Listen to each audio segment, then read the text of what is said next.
বন্ধুসকল আপোনালোকৰ মাজলৈ আকৌ নতুন এটা ভিডিঅ' লৈ আগবাঢ়িছোঁ। ভিডিঅ'টো সম্পূৰ্ণ শেষলৈ চাই থাকিব।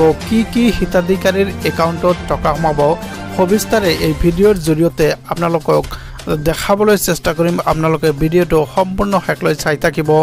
মাজত মাত্ৰ দুটা দিনৰ পিছতেই কিন্তু লাখ লাখ হিতাধিকাৰীৰ একাউণ্টত সোমাব টকা। কোন হিতাধিকাৰীয়ে এই টকা লাভ কৰিবলৈ সক্ষম হ'ব সবিস্তাৰে এই ভিডিঅ' চাই থাকক। তো ভিউয়াৰ্স, যিসকলে নিযুত মইনা আঁচনিৰ ধন কিন্তু লাভ কৰিবলৈ সক্ষম হ'ব, যিসকলে নিযুত মইনা আঁচনিৰ ধন লাভ কৰে সেইসকলৰ বাবে কিন্তু এই খবৰটো অত্যন্ত জৰুৰী খবৰ, অতি ভাল খবৰ। যিসকলে নিযুত মইনা আঁচনিৰ ধন লাভ কৰিব প্ৰতি মাহৰ 12 তাৰিখত কিন্তু এই টকা লাভ কৰিবলৈ সক্ষম হ'ব। সমান্তৰালভাৱে আছে বৃদ্ধ পেঞ্চন।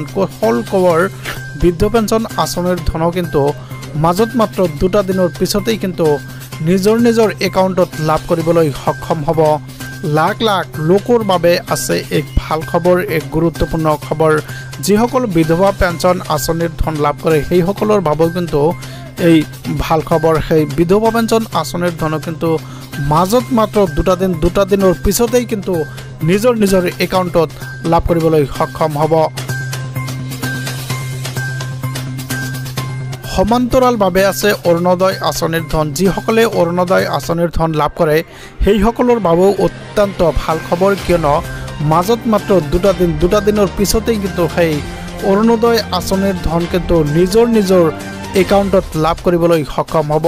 হয়, অসমৰ লাখ লাখ হিতাধিকাৰীৰ বাবে এই খবৰটো অত্যন্ত জৰুৰী খবৰ, অত্যন্ত ভাল খবৰ। সমান্তৰালভাৱে যিসকলে ৰেচন কাৰ্ডৰ চাউল লাভ কৰে সেইসকলৰ বাবেও ভাল খবৰ, কিয়নো মাজত মাত্ৰ এটা দিন, কালিৰ দিনটোতেই কিন্তু লাভ কৰিব ৰেচনৰ চাউল। কালিৰ দিনটো উকলি গ'লে কিন্তু আৰু সেই ৰেচনৰ চাউল কিন্তু আপুনি লাভ নকৰিব। তো ভিউয়াৰ্স, যিসকলে এই আঁচনিসমূহ লাভ কৰে সেইসকলৰ বাবে অতি ভাল খবৰ। যিসকল অৰুণোদয় হিতাধিকাৰী আছে সেইসকলৰ বাবেও অতি ভাল খবৰ। মুখ্যমন্ত্ৰীৰ ঘোষণা, প্ৰতি মাহৰ 12 তাৰিখত কিন্তু এই আঁচনিৰ ধনসমূহ লাভ কৰিবলৈ সক্ষম হ'ব। তো ভিউয়াৰ্স, যিসকলে এই আঁচনিসমূহ লাভ কৰে সেইসকলৰ বাবে কিন্তু অত্যন্ত গুৰুত্বপূৰ্ণ খবৰ, অতি ভাল খবৰ। তো ভিউয়াৰ্স, ভিডিঅ'টো ভাল পালে চেনেলটো ছাবস্ক্ৰাইব কৰি দিব, ভিডিঅ'টোত এটা লাইক কৰিব, কমেণ্টছ কৰিবলৈ নাপাহৰিব। ধন্যবাদ, থেংক ইউ, জয় অসম।